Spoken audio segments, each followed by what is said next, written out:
Hi friends, welcome to share market in Malayalam. ഇന്ന് നമ്മൾ discuss ചെയ്യുന്നത് ഒരു കിടിലൻ കമ്പനിയാണ്. IPO ഒക്കെ വന്നതിന് ശേഷം തുടർച്ചയായിട്ട് മുകളിലേക്ക് പോകുന്ന ഒരു കമ്പനിയാണ്. മാർക്കറ്റിൽ ഒരുപാട് നെഗറ്റീവും കാര്യങ്ങളും ഉണ്ടെന്നറിയാം. പക്ഷേ ഈ കമ്പനീനെ അതൊന്നും ബാധിക്കുന്നില്ല. അതുകൊണ്ട് തന്നെ ഈ കമ്പനി ഒരു നല്ല കമ്പനിയാണോ അല്ലയോ എന്ന് നിങ്ങൾ തന്നെ തീരുമാനിക്കണം. ഞാൻ കമ്പനിയുടെ എൻ്റയർ കാര്യങ്ങൾ പറയാം. എനിക്കത് സ്റ്റഡി ചെയ്തപ്പോൾ വളരെ നല്ലതായിട്ട് തോന്നി. പിന്നെ മാർക്കറ്റിൻ്റെ കാര്യം പറയുകയാണെങ്കിൽ ഈ ഒരു കറക്ഷൻ ഒരു ടെമ്പററി കറക്ഷൻ തന്നെയാണ്. ഇത് ഞാൻ പറഞ്ഞാൽ എല്ലാവരും അംഗീകരിക്കില്ല. അതുകൊണ്ട് നിങ്ങളുടെ അഭിപ്രായമായിട്ട് മുന്നോട്ട് പോകാം. ഞാൻ എൻ്റെ അഭിപ്രായം പറഞ്ഞതാണ്. മ്യൂച്വൽ ഫണ്ടിലും മറ്റുമൊക്കെ നിക്ഷേപിക്കുന്നവർക്ക് തുടർച്ചയായി തന്നെ നിക്ഷേപിക്കാം, കുറച്ച് കൂടുതൽ എമൗണ്ട് നിക്ഷേപിക്കാം. ഇതുകൊണ്ട് ഗുണമുണ്ടോ ഇല്ലയോ എന്നുള്ളത് കുറച്ച് നാൾ കഴിഞ്ഞ് മാത്രമേ ഇൻവെസ്റ്റേഴ്സിന് മനസ്സിലാവൂ. ഇതിന് മുമ്പ് ഞാൻ അങ്ങനെ പറഞ്ഞിട്ട് എല്ലാവർക്കും ഗുണമുണ്ടായിട്ടുണ്ട്. എന്നാൽ ഇപ്രാവശ്യത്തെ ഇൻവെസ്റ്റ്മെൻറ്റ് കൊണ്ട് ഗുണമുണ്ടോ ഇല്ലയോ എന്നുള്ളത് കാലമാണ് തെളിയിക്കേണ്ടത്. ഞാൻ പറഞ്ഞു വന്നപ്പോൾ അത് പറഞ്ഞു എന്ന് മാത്രമേ ഉള്ളൂ.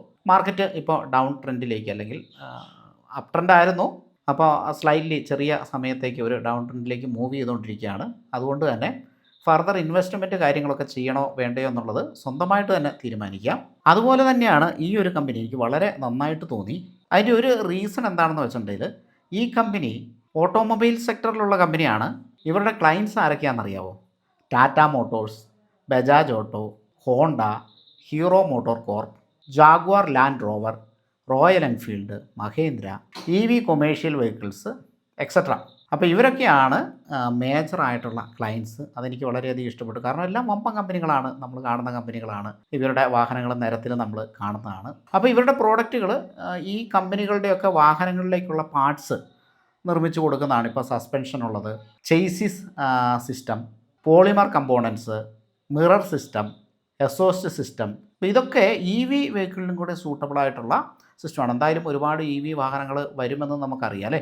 അപ്പോൾ ഇലക്ട്രോണിക് അല്ലെങ്കിൽ ഈ ഓട്ടോമൊബൈൽ സെക്ടറിൽ ഒരു എവല്യൂഷൻ നടക്കാൻ പോവുകയാണ്, നടന്നുകൊണ്ടിരിക്കുകയാണ് നിലവിൽ. പക്ഷേ ആ ഒരു സെക്ടർ ഭയങ്കര സൈക്ലിക്കാണ് കേട്ടോ. അതും ഇതിൻ്റെ കൂടെ പറഞ്ഞു പോകുന്നു. സൈക്ലിക് അല്ലാത്ത സെക്ടറൊന്നും അല്ല. കഴിഞ്ഞ ഒരു വർഷത്തെ ഡേറ്റ എടുത്ത് നോക്കിയാൽ ഓട്ടോമൊബൈൽ സെക്ടർ നല്ല സൈക്ലിക്കാണ്. ഒരു ETF ഉണ്ട് നിപ്പോൺ ഇന്ത്യയുടെ, ഓട്ടോ ബീസ് എന്ന് പറയും. ആ ETF-ൻ്റെ ചാർട്ട് എടുത്ത് നോക്കിയാൽ തന്നെ കാര്യം നമുക്ക് ക്ലിയർ ആയിട്ട് മനസ്സിലാവും. വളരെ സൈക്ലിക്കാണ്. പിന്നെ ഒരു സെക്ടർ നന്നായിട്ട് കയറിപ്പോകുന്നത് ഈ ഒരു സൈക്ലിക്കിൽ കൂടെ തന്നെയാണ്. അതിൽ വലിയ ഡിമാൻഡ് വരും, പിന്നെ ഒരു ഡിക്ലൈൻ വരും, അങ്ങനെയാണ് അത് കയറിപ്പോവുക. പിന്നെ ഇതുപോലുള്ള കമ്പനികളുടെ അനാലിസിസ് എനിക്ക് വളരെ ഇഷ്ടമുള്ള, ചിലപ്പോൾ ഞാൻ പേഴ്സണലി ഇൻവെസ്റ്റ് ചെയ്യുന്നത്, ഞാൻ എന്തായാലും പേഴ്സണലി ഇൻവെസ്റ്റ് ചെയ്യാൻ ഉദ്ദേശിച്ച കമ്പനിയാണ്. കഴിഞ്ഞ ദിവസമാണ് എനിക്ക് ഈ കമ്പനി കിട്ടിയത്. അപ്പോൾ ഇങ്ങനെയുള്ള കമ്പനിയെ പറ്റിയുള്ള ഇൻഫോർമേഷൻസ് നമ്മുടെ യൂട്യൂബിൽ ജോയിൻ ചെയ്തിട്ടുള്ള മെമ്പേഴ്സിന് വേണ്ടിയിട്ട് പ്രത്യേക വീഡിയോ ഞാൻ ഇടാറുണ്ട്. ഇതിന് മുമ്പ് അത് ഇട്ടിട്ടുണ്ട്. മിക്കവാറും ആഴ്ചയിലൊന്ന്, ചിലപ്പോൾ ഒന്നിൽ കൂടുതലും വന്നേക്കാം. ഒരുപാടില്ല, കാരണം നമ്മൾ ഒരുപാട് കമ്പനികൾ സെർച്ച് ചെയ്യുമ്പോഴാണ് ഇതുപോലുള്ള കമ്പനികൾ കിട്ടുക. അപ്പോൾ എന്താണ് ജോയിൻ ബട്ടൺ എന്ന് ചോദിച്ചിട്ട് കുറച്ച് മെസ്സേജ് വന്നിട്ടുണ്ടായിരുന്നു. നമ്മുടെ യൂട്യൂബിൽ സബ്സ്ക്രൈബ് എന്ന് എഴുതിയിട്ടില്ല, അതിൻ്റെ തൊട്ടപ്പുറത്ത് കാണാം ജോയിൻ എന്ന് പറഞ്ഞിട്ട്. അപ്പോൾ താല്പര്യമുള്ളവർ മാത്രം ജോയിൻ ചെയ്താൽ മതി. 299 രൂപയാണ് അതിൻ്റെ ചാർജ് വരുന്നത്. പക്ഷേ ഓർക്കുക, ഇതുപോലുള്ള ഇൻഫോർമേഷൻസ് മാത്രമാണ് അവിടെ ഷെയർ ചെയ്യുന്നത്. അതായത് എനിക്ക് ഭാവിയിലേക്ക് വളരാൻ സാധ്യതയുണ്ട്, നല്ലതാണ് എന്ന് തോന്നുന്ന കമ്പനികൾ മാത്രം. ആ കമ്പനികൾക്ക് എന്തെങ്കിലും പ്രത്യേകത ഉണ്ടായിരിക്കണം, വോളിയം ലെവലിലും പ്രൈസ് ലെവലിലും മറ്റുമൊക്കെ. അങ്ങനെയുള്ള കമ്പനികൾ മാത്രമാണ് ഷെയർ ചെയ്യുന്നത്. ഒരിക്കലും ഒരു റെക്കമെൻഡേഷനോ സിങ് ട്രേഡിങ്ങിൻ്റെ സജഷനോ കാര്യങ്ങളോ ഒന്നും ഞാൻ പറയാറില്ല. പക്ഷേ ഇങ്ങനെയുള്ള കമ്പനികളിൽ ഈവൻ നമുക്കല്ലേ സിങ് ട്രേഡ് ചെയ്താൽ പോലും, നമ്മളിപ്പോൾ സിങ് ട്രേഡ് ചെയ്ത് പെട്ട് അങ്ങനെയാണ് ഒരുപാട് പേര് ലോങ് ടൈം ഇൻവെസ്റ്റേഴ്സ് ആകുന്നത്. അപ്പം ഒരു പൊട്ടൻഷ്യലുള്ള, അല്ലെങ്കിൽ അതിന് സാധ്യതയുള്ള ഒരു കമ്പനിയാണെങ്കിൽ എപ്പോഴെങ്കിലും കയറുമെന്നെങ്കിലും വിചാരിക്കുക അല്ലേ. ഇനി നമുക്ക് കമ്പനിയിലേക്ക് വീണ്ടും തിരിച്ചു വരാം. കമ്പനിയുടെ പേര് ബെൽറൈസ് ഇൻഡസ്ട്രീസ് ലിമിറ്റഡ് എന്നാണ്. 141 രൂപയാണ് വില. ഞാൻ നേരത്തെ പറഞ്ഞ പോലെ തന്നെ കഴിഞ്ഞ ദിവസവും നമ്മുടെ സ്റ്റോക്ക് മാർക്കറ്റ് ഡൗൺ ആയിരുന്നു അല്ലേ. 200 പോയിൻറ്റിൻ്റെ മുകളിൽ ഡൗൺ ആയിട്ടുണ്ട്. പക്ഷേ ഈ ഒരു സ്റ്റോക്ക് 2% മുകളിൽ കഴിഞ്ഞ ദിവസവും അപ്പായിട്ടുണ്ട്. അത് ഒരു ദിവസം കൊണ്ട് വന്ന ഒരു അപ്പല്ല. ഇപ്പോൾ ഈ ഒരു ചാർട്ട്, ഇത് IPO ലിസ്റ്റ് ചെയ്തതിന് ശേഷമുള്ള ചാർട്ടാണ് നമ്മൾ ഈ കാണുന്നത്. ഈ ഒരു ചാർട്ട് നോക്കിക്കഴിഞ്ഞിട്ടുണ്ടെങ്കിൽ വളരെ നല്ല രീതിയിൽ ഇത് മുകളിലേക്ക് പോകും നമുക്ക് കാണാൻ പറ്റും. അപ്പോൾ മാർക്കറ്റിൽ ഒരു ഡൗൺ ട്രെൻഡ്, അതായത് ചെറിയ രീതിയിലെങ്കിലും നിഫ്റ്റി ഒന്ന് താഴേക്ക് പോകുമ്പോൾ ഈ സ്റ്റോക്ക് ആ താഴേക്ക് പോകുന്നില്ല എന്ന് കാണാൻ പറ്റും. വളരെ ലിമിറ്റഡ് ആയിട്ടുള്ള ചാർട്ടാണ് നമുക്ക് അവൈലബിൾ ആയിട്ടുള്ളത്. അതുകൊണ്ട് കുറച്ച് കാര്യങ്ങൾ ഞാൻ ChatGPT-നോട് ചോദിച്ചു. എന്തായാലും നമുക്ക് ആ ഇൻട്രസ്റ്റിംഗ് കാര്യങ്ങളിലേക്ക് കിടക്കാം. ഒന്ന്, നമുക്കിവിടെ സെയിൽസ് കാണാൻ പറ്റും ഓരോ വർഷത്തെയും അല്ലേ. 2022 മാർച്ചിലെ സെയിൽ, 2023 മാർച്ച്, 24 മാർച്ച്, 25 മാർച്ച്. അപ്പോൾ ഈ സെയിലുകൾ നിങ്ങൾക്ക് നോക്കി അറിയാൻ പറ്റും. നല്ല രീതിയിൽ ഇൻക്രീസ് ഉണ്ട്. ഏകദേശം ഒരു 1000 കോടിയുടെയെങ്കിലും ഇൻക്രീസ് ഓരോ വർഷം ഉണ്ടാകുന്നുള്ളത് നമുക്കിവിടെ കാണാൻ പറ്റും. ഇത് വായിച്ച് നോക്കാം എന്നുള്ളത് കൊണ്ട് ഞാൻ ഓരോന്നും എടുത്തു പറയുന്നില്ല. ഓൾമോസ്റ്റ് ആണ് കേട്ടോ ഞാൻ 1000 കോടിയുടെ പറഞ്ഞത്. അതുപോലെ തന്നെ നമുക്ക് നെറ്റ് പ്രോഫിറ്റ് നോക്കി കഴിഞ്ഞിട്ടുണ്ടെങ്കിലും ഇവിടെ ഇൻക്രീസ് നമുക്കിങ്ങനെ കാണാനായിട്ട് സാധിക്കും. ലാസ്റ്റ് ക്വാർട്ടറിൽ പോലും, ലാസ്റ്റ് ക്വാർട്ടറില്ല, ഇത് ഇയർലി ആണ്, 355 കോടിയുടെ പ്രോഫിറ്റ്, നെറ്റ് പ്രോഫിറ്റ് കമ്പനി ഉണ്ടാക്കിയത് നമുക്കിവിടെ കാണാൻ പറ്റും. ഇനി ക്വാർട്ടർലി വന്നു കഴിഞ്ഞിട്ടുണ്ടെങ്കിലും മാർച്ച് 2024 തൊട്ടിട്ട്, അതായത് IPO കഴിഞ്ഞിട്ടാണ് നമ്മൾ ഈ കാണുന്നത് കേട്ടോ, 1526 കോടി, 2000, 2167, 2274, അതായത് സെയിൽ ഇങ്ങനെ കൂടുന്നത് നമുക്ക് കാണാൻ സാധിക്കുന്നുണ്ട്. ഓട്ടോമൊബൈൽ ഇൻഡസ്ട്രി ഒരു സൈക്ലിക് ആണെങ്കിൽ പോലും ഇവിടെ അത് കുഴപ്പമില്ലാതെ സെയിൽ കൂടുന്നതും, പ്രോഫിറ്റ്, ഓപ്പറേറ്റിംഗ് പ്രോഫിറ്റ് നോക്കിക്കോളൂ, 179, 243, അങ്ങനെ അതും കൂടുന്നത് കാണാൻ പറ്റും. നെറ്റ് പ്രോഫിറ്റ് താഴേക്ക് പോയി കഴിഞ്ഞിട്ടുണ്ടെങ്കിൽ അതും കൂടുന്നത് കാണാനായിട്ട് സാധിക്കും. ഇപ്പോൾ ലാസ്റ്റ് ക്വാർട്ടറിൽ 110 കോടിയുടെ പ്രോഫിറ്റ് ഉണ്ടാക്കിയ ക്വാർട്ടറിലാണ് കേട്ടോ, ഇയർലി അല്ല, ക്വാർട്ടറിലാണ്, 3 മാസം കൊണ്ട്. അപ്പോൾ ആ ഒരു ഭാഗത്തൊക്കെ വളരെ നല്ലതാണ്. പിന്നെ അടുത്ത ഒരു ഇൻട്രസ്റ്റിങ് CWIP ആണ്, അതായത് capital work in progress. Company ഭാവിയിലേക്ക് വളരാൻ വേണ്ടിയിട്ട് മാറ്റി വെക്കുന്ന പൈസ, അത് ചിലപ്പോൾ പുതിയൊരു പ്ലാന്റ് ആവാം, അല്ലെങ്കിൽ വേറെ എന്തെങ്കിലും മാനുഫാക്ചറിങ് ഫെസിലിറ്റി ആവാം, ഓഫീസുകളാകാം, ഓരോ കമ്പനിക്ക് ഓരോ ഇതാണ്. അവരത് മാറ്റി വെച്ചിരിക്കുന്നത് ഈ ലാസ്റ്റ് ഇയറിൽ, അതായത് മാർച്ച് 2025 വന്നിട്ടുള്ള റിസൾട്ടിൽ 263 കോടിയാണ്. അതിന് മുമ്പ് 179 കോടിയും 80 കോടിയും 120 കോടിയൊക്കെ മാറ്റി വെച്ച് നമുക്കിവിടെ കാണാൻ പറ്റും. നമുക്ക് ഭാവിയിലേക്ക് വളരാൻ സാധ്യതയുള്ള കമ്പനിയിലാണ് ഇൻവെസ്റ്റ് ചെയ്യേണ്ടത്, അല്ലേ? ആ കമ്പനി വളർന്നാൽ മാത്രമേ ഇൻവെസ്റ്റേഴ്സിന് മെച്ചം ഉണ്ടാവുള്ളൂ, ഗുണം ഉണ്ടാവുള്ളൂ. അപ്പോൾ ഇതും എനിക്ക് വളരെ വളരെ പോസിറ്റീവായിട്ട് തോന്നി. ഫിക്സഡ് അസറ്റ് കൂടി വരും നമുക്കിവിടെ കാണാനായിട്ട് സാധിക്കും. ലാസ്റ്റത്തെ 2900 കോടിയുണ്ട്. ഇപ്പോൾ റിസൾട്ട് വരുന്നുണ്ട് കേട്ടോ, ഇനി ഈ റിസൾട്ടും കൂടെ നോക്കിയിട്ടാണ് തീരുമാനം എടുക്കുന്നതെങ്കിൽ അങ്ങനെ എടുത്താൽ മതി. ഇതൊരിക്കലും ഒരു ബൈ ഓർ സെൽ റെക്കമെൻഡേഷൻ അല്ല, ഞാനൊരു സെബി രജിസ്റ്റേർഡ് റിസർച്ച് അനലിസ്റ്റും അല്ല. എനിക്ക് നല്ലതാണെന്ന് തോന്നിയത് കൊണ്ട് ഞാൻ യൂട്യൂബിൽ കൂടെ നിങ്ങൾക്ക് ഷെയർ ചെയ്യുന്നതാണ് കേട്ടോ. വാങ്ങണോ വേണ്ടയോ എന്നൊക്കെ നിങ്ങൾ തന്നെ തീരുമാനിക്കുക. അതുപോലെ തന്നെ എനിക്കൊരു റെക്കമെൻഡേഷൻ കൊടുക്കാനുള്ള പെർമിഷനോ കാര്യങ്ങളോ ഇല്ല. അത് സെബി രജിസ്റ്റേർഡ് റിസർച്ച് അനലിസ്റ്റിന് മാത്രമേ അങ്ങനെ ഒരു പെർമിഷനുള്ളൂ, ബാക്കി ആർക്കും അതില്ല. അപ്പോൾ റെക്കമെൻഡേഷൻ അല്ല, ഞാൻ കുറച്ച് അറിവുകൾ, കണ്ടെത്തിയ അറിവുകൾ ഷെയർ ചെയ്യുന്നു മാത്രം. അതുപോലെ തന്നെ ഡിമാറ്റ് അക്കൗണ്ട് എടുക്കാൻ താല്പര്യമുള്ളവർക്ക് ഇപ്പോൾ 2-3 ബ്രോക്കിംഗ് ഫേമായിട്ട് നമുക്ക് ടൈപ്പ് ഉണ്ട്, ഏഞ്ചൽ വണ്ണ്, അപ്സ്റ്റോക്സും ഇന്ത്യ ബുൾ സെക്യൂരിറ്റീസും ഒക്കെ.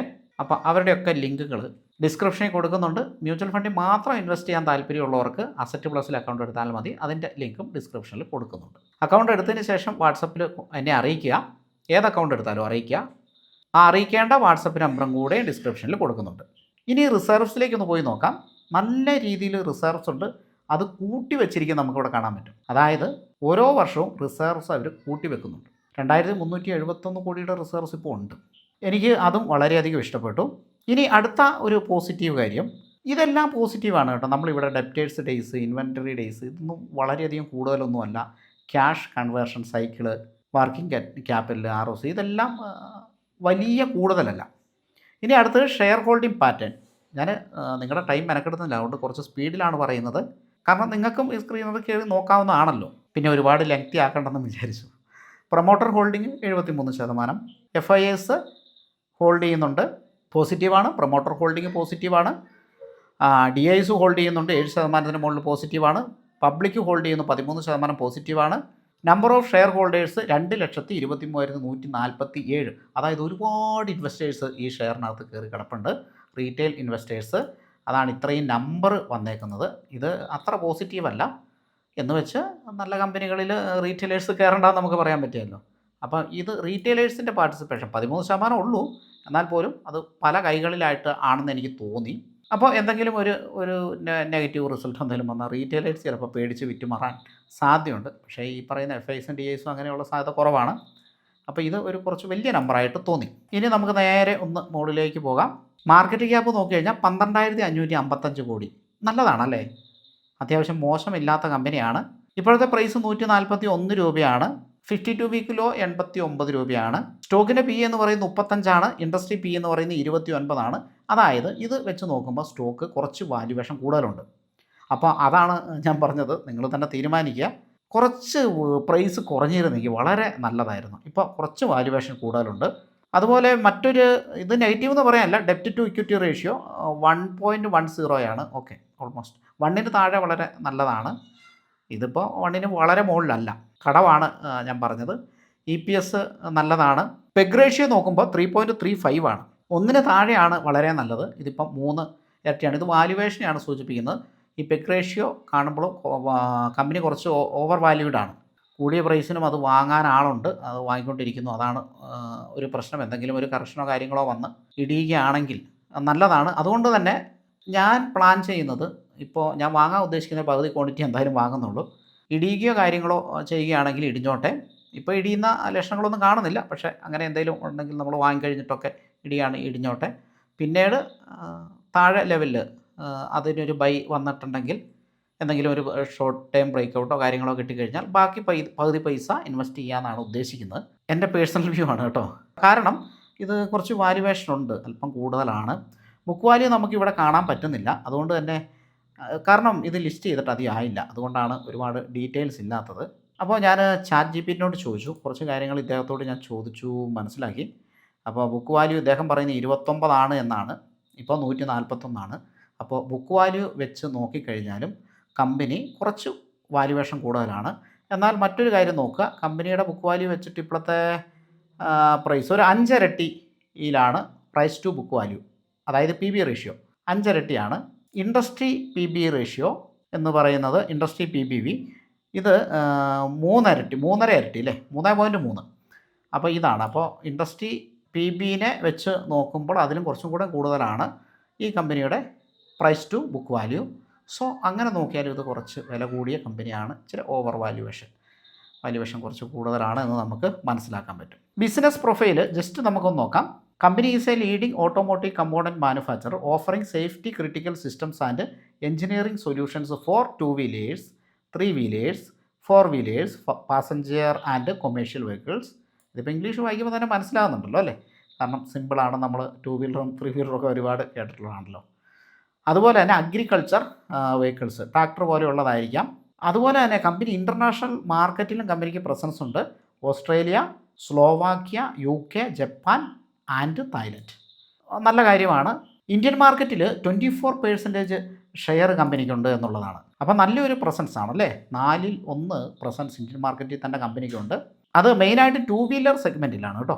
1000-ൽ പരം പ്രോഡക്റ്റുകൾ കമ്പനിക്കുണ്ട്. നേരത്തെ നമ്മളവിടെ വായിച്ചു പോയതൊക്കെ ഞാനൊന്ന് സ്കിപ്പ് ചെയ്യുന്നുണ്ട്. ബ്രേക്കും മറ്റ് സിസ്റ്റങ്ങളും ഒക്കെയാണ്. മാനുഫാക്ചറിങ് ഫെസിലിറ്റി കാര്യങ്ങൾ ഇതൊക്കെ ശരിക്കും പറഞ്ഞാൽ നല്ല രീതിയിൽ പഠിക്കാനുണ്ട് കേട്ടോ. ഇനി എക്സ്പോർട്ട് ഒന്ന് നോക്കാം. ഇന്ത്യയിൽ 77% കമ്പനി സെയിൽ ചെയ്യുന്നത് ജോഗ്രഫിക്കലി നോക്കുമ്പോൾ. അതേപോലെ തന്നെ എക്സ്പോർട്ട് 23%. ഓക്കെ, കുഴപ്പമില്ല, ഓൾമോസ്റ്റ് 4/1. ഇനി അടുത്ത് വോളിയം സൈഡിലേക്ക് വന്നു കഴിഞ്ഞിട്ടുണ്ടെങ്കിൽ കമ്പനിയുടെ ഏറ്റവും വലിയ ഒരു വോളിയം IPO വന്നതിന് ശേഷം ഒരു ലിസ്റ്റിംഗ് ഗെയിനോട് കൂടി വന്നു. ലിസ്റ്റിംഗ് ഗെയിൻ ഉണ്ടായിരുന്നു. അപ്പോൾ അന്നേരം കുറേ പേര് വിറ്റു. അവിടെയാണ് ആ ദിവസമാണ് ഏറ്റവും കൂടുതൽ വോളിയം നമുക്കിവിടെ കാണാൻ പറ്റും. അതിനുശേഷം ഡിക്ലൈൻ ചെയ്തിട്ട് ബ്രേക്ക് ഔട്ട് നടത്തി മുകളിലേക്ക് പോയിട്ട് ഈ ഒരു ട്രെൻഡ് എന്ന് പറഞ്ഞാൽ ഹൈ പാറ്റേൺ ആണ്. ഇവിടുന്ന് ഹൈ ക്രിയേറ്റ് ചെയ്തു, പിന്നെ ഇങ്ങനെ ഹൈ ക്രിയേറ്റ് ചെയ്തിട്ട് ഒരിക്കൽ പോലും ലോ ബ്രേക്ക് ചെയ്യാതെ അങ്ങനെ മുകളിലേക്ക് ഹൈ പാറ്റേൺ ആണ്. അപ്പോൾ അത് കഴിഞ്ഞിട്ട് പിന്നെ ഒരു വലിയ വോളിയം വരുന്നത്. ഇതിപ്പോൾ IPOയുടെ വോളിയം നമ്മൾ നോക്കണ്ട. അത് കഴിഞ്ഞിട്ട് പിന്നെ വലിയൊരു വോളിയം വരുന്നത് ജൂലൈ 8-നാണ്. അപ്പോൾ ജൂലൈ നമുക്കറിയാം കഴിഞ്ഞ മാസമാണ്, ഇത് ഓഗസ്റ്റാണ്. ജൂലൈ 8-നാണ്. അപ്പോൾ കഴിഞ്ഞ മാസം ഇങ്ങനെ വന്നിട്ടുള്ള കമ്പനികൾ സെർച്ച് ചെയ്ത് നോക്കിയപ്പോൾ എനിക്ക് കിട്ടിയ കമ്പനിയാണിത്. അപ്പോൾ വോളിയം വന്നതിന് ശേഷവും ഇത് മുകളിലേക്ക് പോയി. ഇവിടെ കണ്ടില്ല, വോളിയം വന്നതിന് ശേഷം കമ്പനി പ്രൈസ് താഴേക്ക് പോവുകയാണ് ചെയ്തത്. ഇവിടെ ഒരു സെല്ലിംഗ് വോളിയം ആയിരിക്കാം. എന്നാൽ ഇത് വോളിയം വന്നതിന് ശേഷം മുകളിലേക്ക് പോവാണ്. സോ അതൊരു ബൈയിങ് പൊട്ടൻഷ്യൽ ആയിരിക്കാം. ഇവിടെ എന്തൊക്കെയോ സംഭവിച്ചിട്ടുണ്ട്. അത് കഴിഞ്ഞ് മുകളിലേക്ക് പോകുന്നു. പിന്നെ ലിസ്റ്റ് ചെയ്തിട്ട് അധികം ആയിട്ടുമില്ല. ഇതൊരു പോസിറ്റീവായിട്ടാണ് ഞാൻ കണക്കാക്കുന്നത്. പ്രോസും കോൺസും നമുക്കിവിടെ അധികം കാണാനില്ല. അത് അനലൈസ് ചെയ്യാത്തതുകൊണ്ടാണ് കേട്ടോ.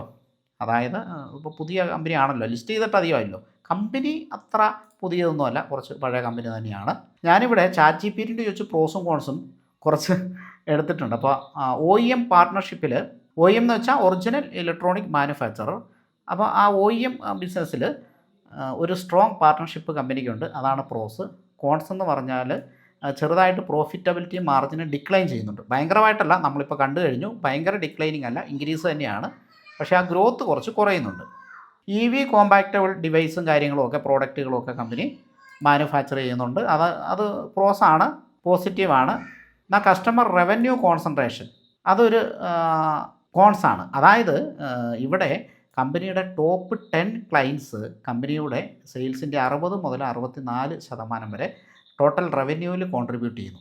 അതായത് ഈ 10 കമ്പനിയിൽ നിന്നാണ് മെജോറിറ്റി ബിസിനസ് നടക്കുന്നത്. അപ്പോൾ ഈ 10 കമ്പനികൾ എന്തെങ്കിലും അല്ലേ അവർ ഇപ്പോൾ പിണങ്ങി പോവുമോ, അല്ലെങ്കിൽ ഈ കോൺട്രാക്റ്റിൽ ലോസ് വരിക, loss of major contracts or slow down in demand from key OEM, ഇതൊക്കെ കമ്പനി ഫേസ് ചെയ്യുന്ന പ്രോബ്ലങ്ങളാണ്. അപ്പോൾ അതാണ് ഹെവി റവന്യൂ കോൺസെൻട്രേഷൻ എന്ന് പറയുന്നത്. ഒരുപാട് കമ്പനികളിലേക്കാണ് ഈ പറയുന്ന സെയിൽ പോകുന്നതെങ്കിൽ ഒന്നോ രണ്ടോ കമ്പനി അതിൽ നിന്ന് പോയാലും കുഴപ്പമില്ല. ഈ 10 കമ്പനിയിലേക്ക്, അതായത് സെയിലിൻ്റെ 60 മുതൽ 64% വരെ 10 കമ്പനിയിലേക്ക് പോകുന്നത് ഒരു പ്രശ്നമാണ്. പിന്നെ അതുപോലെ തന്നെ ഈ ഒരു സെക്ടർ എന്ന് പറയുന്നത് ഓട്ടോ കമ്പൗണ്ടിൻ്റെ സെക്ടർ എന്ന് പറയുന്നത് സൈക്ലിക്കാണ്, ഹൈലി സെൻസിറ്റീവ് ഇൻഡസ്ട്രിയാണ്. പിന്നെ ഇൻപുട്ട് കോസ്റ്റ് വൊളറ്റിലിറ്റി, അതായത് ഇപ്പോൾ കമ്പനി ഓരോ പ്രോഡക്റ്റ് ഉണ്ടാക്കുന്നുണ്ടല്ലോ, അപ്പോൾ ആ പ്രോഡക്റ്റ് ഉണ്ടാക്കാനുള്ള സാധനങ്ങൾ വേണമല്ലോ. ഈ സാധനങ്ങളുടെ വിലയിൽ ഉയർന്നു കഴിഞ്ഞാൽ, അതായത് ആ വിലകളിൽ നല്ല കയറ്റിറക്കങ്ങൾ ഉണ്ടാകുന്നുണ്ട്, അപ്പോൾ ആ വില ഉയരുന്നതും പ്രോഫിറ്റിനെ ബാധിക്കുമല്ലോ. അപ്പോൾ അതും കമ്പനി ഫേസ് ചെയ്യുന്ന ഒരു പ്രശ്നമാണ്. പിന്നെ അടുത്തത്, ഇതൊക്കെ അത്ര പറയാനുണ്ടോ എന്നറിയത്തില്ല, 17 മാനുഫാക്ചറിങ് പ്ലാന്റ്സ് കമ്പനിക്കുണ്ട്, അതിൽ 7 മഹാരാഷ്ട്രയിലാണ്. അപ്പം മഹാരാഷ്ട്രയിൽ എന്തെങ്കിലും പ്രശ്നം വന്നു കഴിഞ്ഞിട്ടുണ്ടെങ്കിൽ local disruptions such as labour issues or regulatory changes, അങ്ങനെ മഹാരാഷ്ട്രയിൽ എന്തെങ്കിലും പ്രശ്നം വന്നിട്ടുണ്ടെങ്കിൽ എന്താണ്, അതും കമ്പനിയുടെ വർക്കിനെ ബാധിക്കും. കാരണം 17 മഹാരാഷ്ട്രയിലാണ്. അപ്പോൾ ഇതൊക്കെ തന്നെയാണ് കമ്പനി ഫേസ് ചെയ്യുന്ന മേജർ കോൺസ് എന്ന് പറയുന്നത്. അത് ഇവിടെ എഴുതിയിട്ടുണ്ട്. അപ്പോൾ ഈ ഭാഗം, അതായത് കോൺസ് ഞാനെല്ലാം പറഞ്ഞു കഴിഞ്ഞു. പോസിറ്റീവ് കാര്യങ്ങൾ ഇവിടെയുണ്ട്. ഡെപ്റ്റ് റിഡക്ഷൻ, അതായത് കടം കുറച്ചിട്ടുണ്ട്. റീസണബിൾ വാല്യുവേഷൻ, അത് പറയാൻ പറ്റില്ല, അത് അത്ര റീസണബിൾ വാല്യുവേഷൻ നമ്മൾ ഓൾറെഡി പറഞ്ഞു കഴിഞ്ഞു, കുറച്ച് കൂടിയാണ് നിൽക്കുന്നത്. ChatGPT അങ്ങനെയൊക്കെ പറയും, നമ്മുടെ കണക്കൂട്ടലിൽ ഇത് കുറച്ച് കൂടിയിട്ടാണ് നിൽക്കുന്നത് അല്ലേ. ഓക്കെ, അപ്പോൾ വില എൻ്റെ അഭിപ്രായത്തിൽ കുറച്ച് കൂടുതലാണ്. വേറെ വലിയ ഒരു പ്രശ്നം ഞാൻ ഈ കമ്പനി കാണുന്നില്ല. ഏതായാലും ഇതുപോലുള്ള നല്ല കമ്പനികൾ ഇനിയും ഭരിച്ചപ്പോൾ കുറച്ച് നാളായി നമ്മൾ നല്ല കമ്പനികളുടെ പബ്ലിക്കലി വീഡിയോ ചെയ്തിട്ടല്ലേ. അപ്പോൾ കുറേ പേര് ആവശ്യപ്പെട്ടായിരുന്നു. അപ്പോൾ അതനുസരിച്ചിട്ടാണ് ഞാൻ വീഡിയോ ചെയ്ത് മിക്ക ആഴ്ചകളിലും യൂട്യൂബിൽ കമ്മ്യൂണിറ്റിയിൽ മെമ്പേഴ്സിന് വേണ്ടിയിട്ട് വീഡിയോ ചെയ്യാറുണ്ട്. താല്പര്യമുള്ളവർക്ക് സബ്സ്ക്രൈബ് ബട്ടൻ്റെ തൊട്ടപ്പുറത്തുള്ള ജോയിൻ ബട്ടണിൽ ക്ലിക്ക് ചെയ്തിട്ട് ജോയിൻ ചെയ്യാവുന്നതാണ്. നേരത്തെ ഞാൻ ചെയ്തിട്ടുള്ള വീഡിയോകളും മറ്റുമൊക്കെ നിങ്ങൾക്ക് കാണാവുന്നതാണ്. അപ്പോൾ വൈൻഡപ്പ് ചെയ്യാം അല്ലേ. മറ്റൊരു നല്ല വീഡിയോയിൽ വീണ്ടും കാണാം. Happy investing.